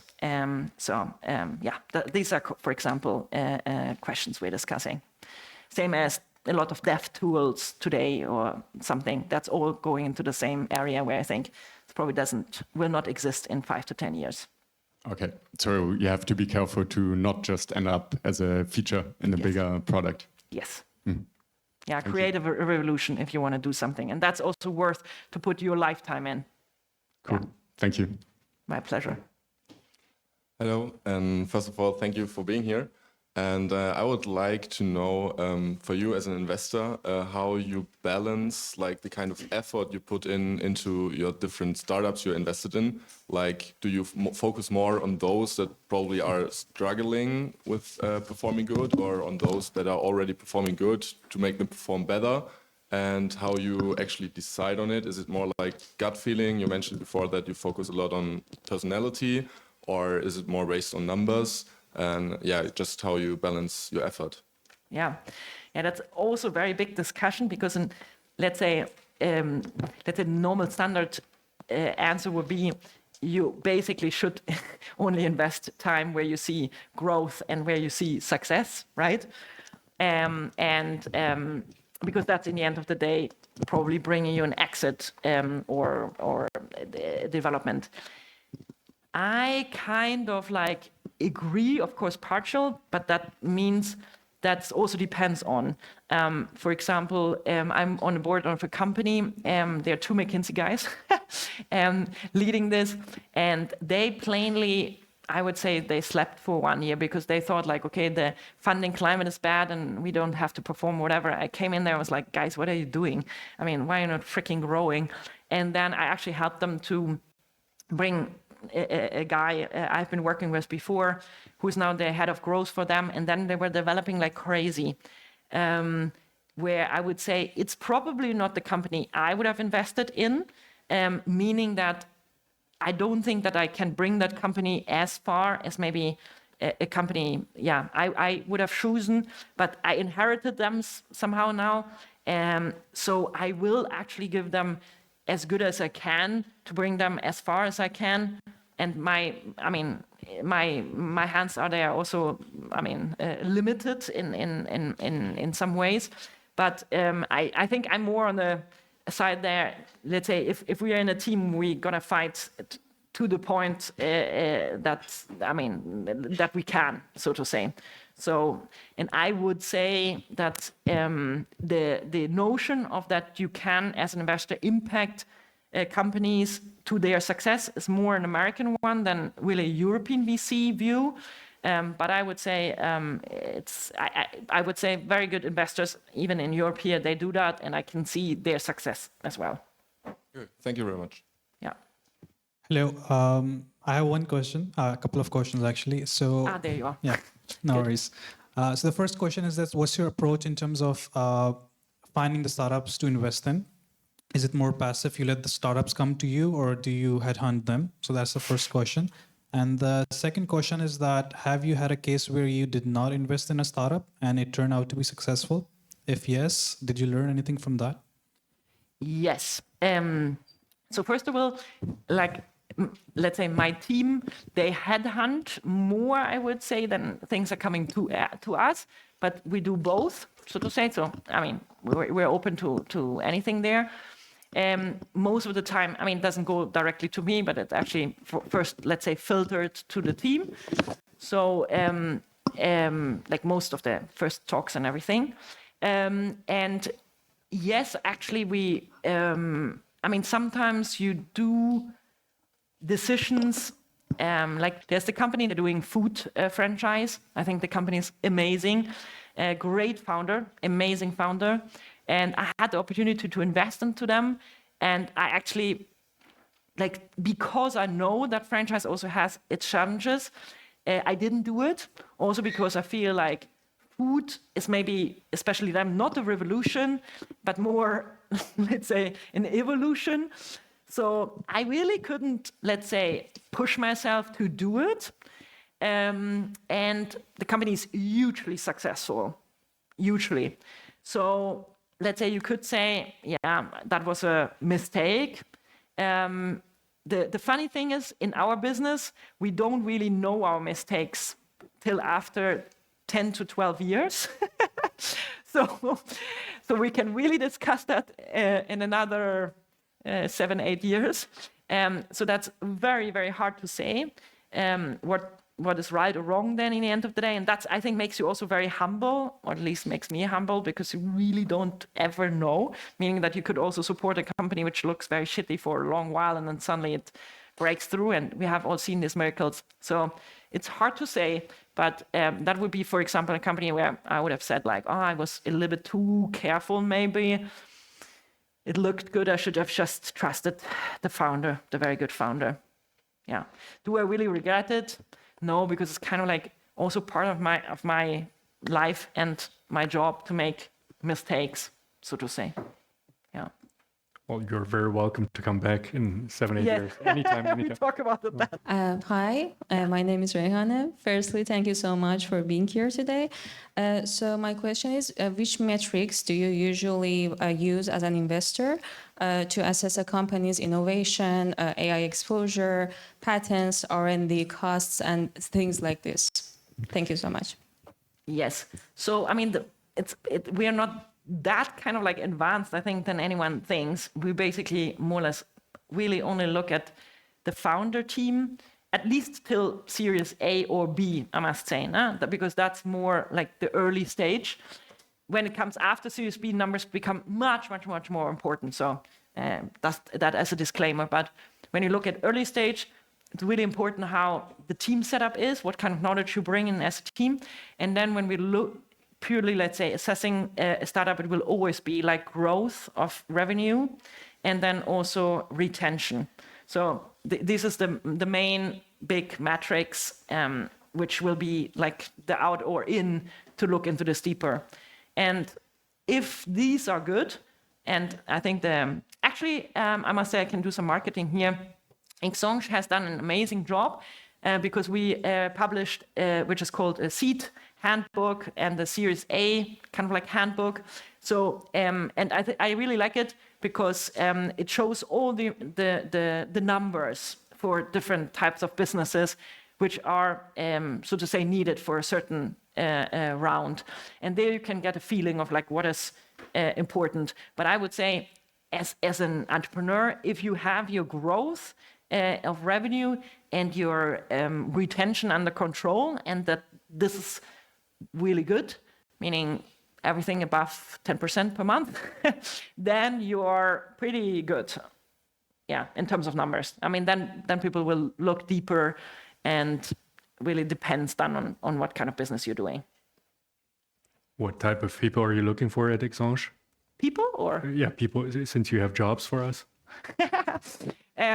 Oh, we're looking a lot for people. I mean, we're having always tons of interns and associates and coming and leaving us, let's say in a good way. And I'm very happy, of course, if someone leaves us to become a founder. So, yeah, we are always open for applications. Absolutely. All right. Hi, my name is Thea. I am a bachelor student at TUM.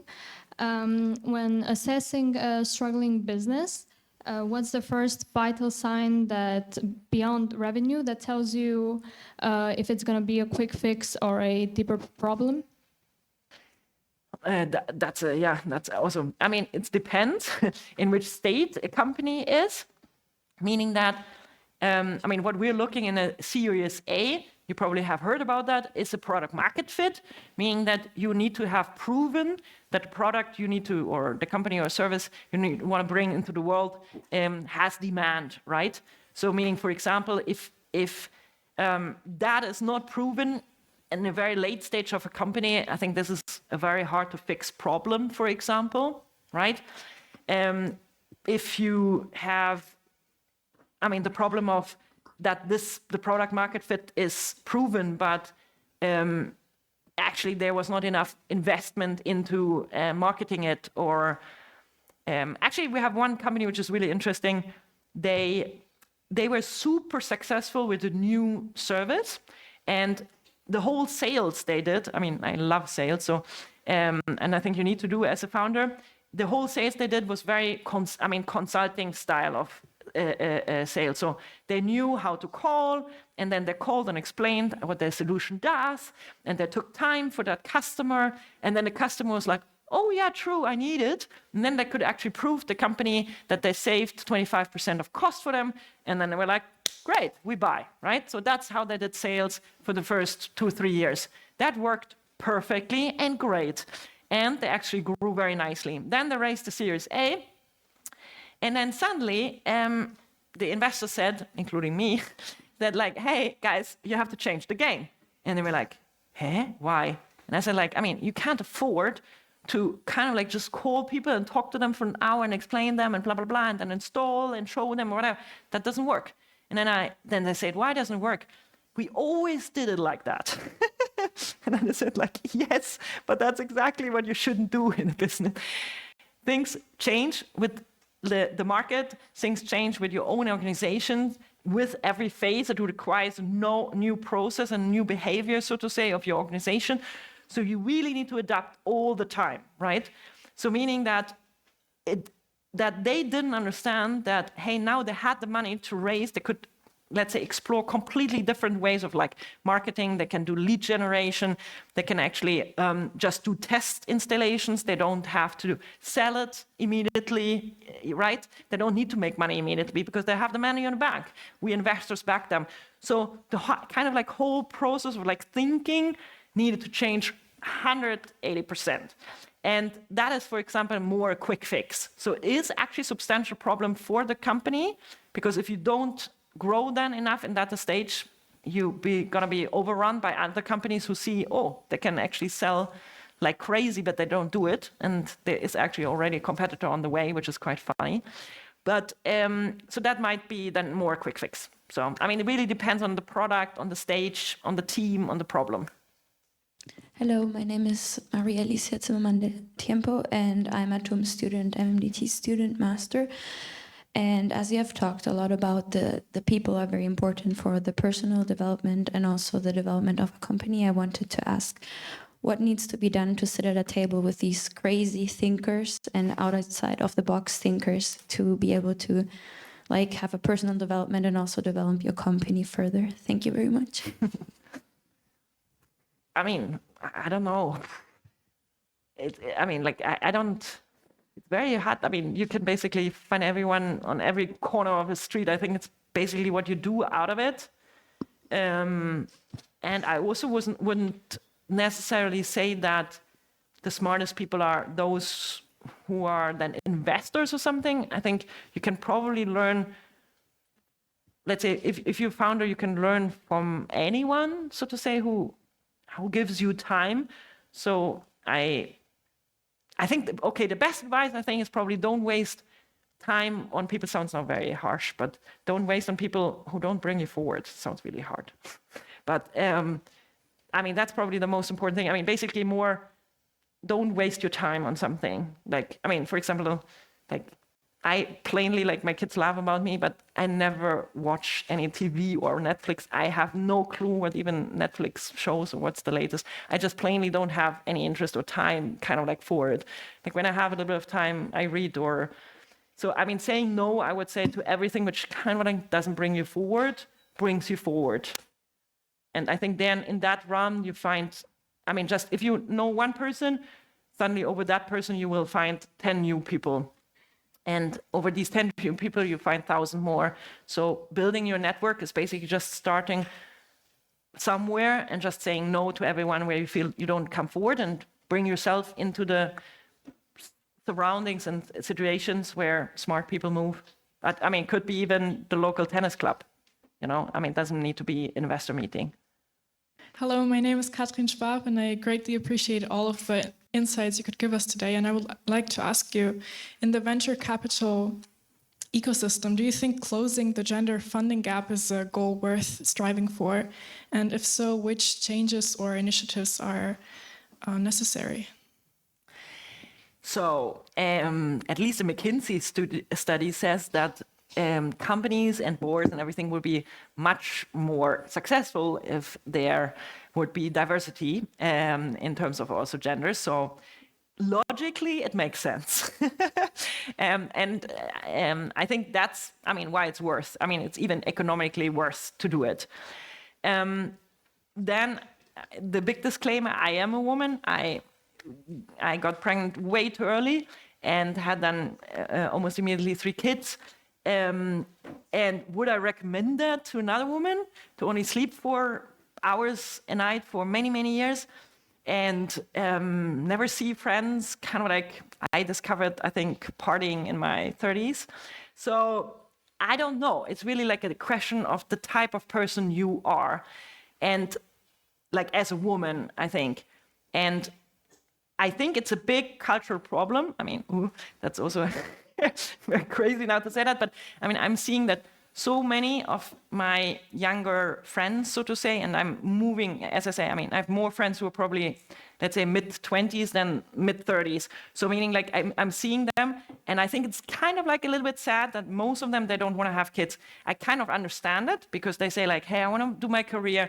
Hey, actually, I don't make enough money to live in a good way. And why should I, let's say, limit my life for kids? And so I do understand and I have total respect for it. But sometimes I'm thinking it's a little bit sad because for me, I must say, I was completely nerd. I was totally computer nerd.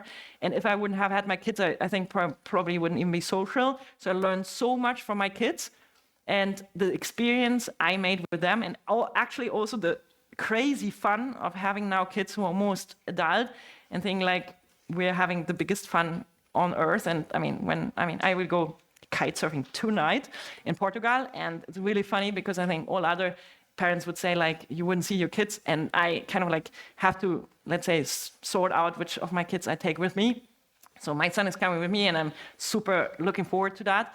So having the opportunity to kind of like doing these also totally crazy experiences is amazing. So meaning it also takes a little bit away from our society and our culture that women don't get the space to actually do a cool career and have kids. And I do see that, for example, in Scandinavia, the problem is solved. I mean, yeah, it's actually solved. As I say, I mean, I'm living a lot in Iceland. And I'm also having a lot of connections to Sweden. And I must say the understanding, I mean, I would say there's no job where there are not 50% women. And first of all, the responsibility in a family is totally different set, meaning that everyone wants to have kids. Actually, funny enough, they're doing it 2 times. First time with the first partner and with the second. And they all have like these crazy patchwork families of like 4 or 5 kids. And but the thinking is really that, first of all, men and women have an equal responsibility of raising them financially and also in terms of time. Plus, actually, it's highly supported by the government, meaning that all schools are starting from 8 And if you want, they can stay there till 5. I mean, I'm seeing my smallest daughter never. She's like playing football in the afternoon, and she just calls me when she needs money on her credit card. So meaning that the understanding from the whole society, also like, I mean, if I'm telling there my friends, hey, I'm actually now in Germany for a month, and my daughter needs to be picked up from a football trip now in the night, and calling my neighbor to do this because she has a daughter in the same age, she wouldn't even ask me like why or not, or is this good or right? She just does it.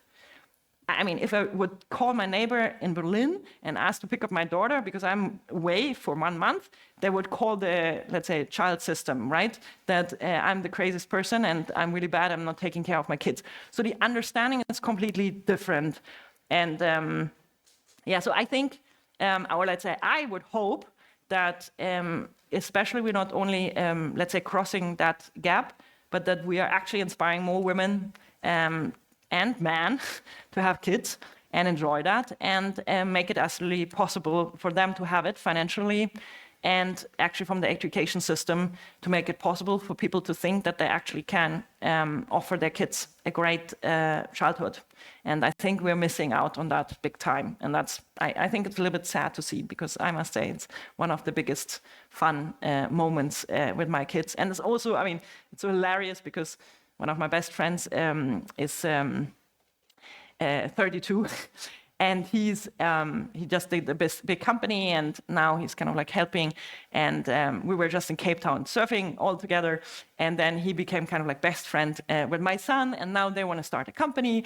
So after a while, you don't have any feeling of age or let's say limits to what is possible anymore. And I feel that's so beautiful to see. And I think that's also part of let's say creativity in life. So yeah, that's my real wish. Well, thank you so much for the open and insightful conversation, Valerie. Thank you.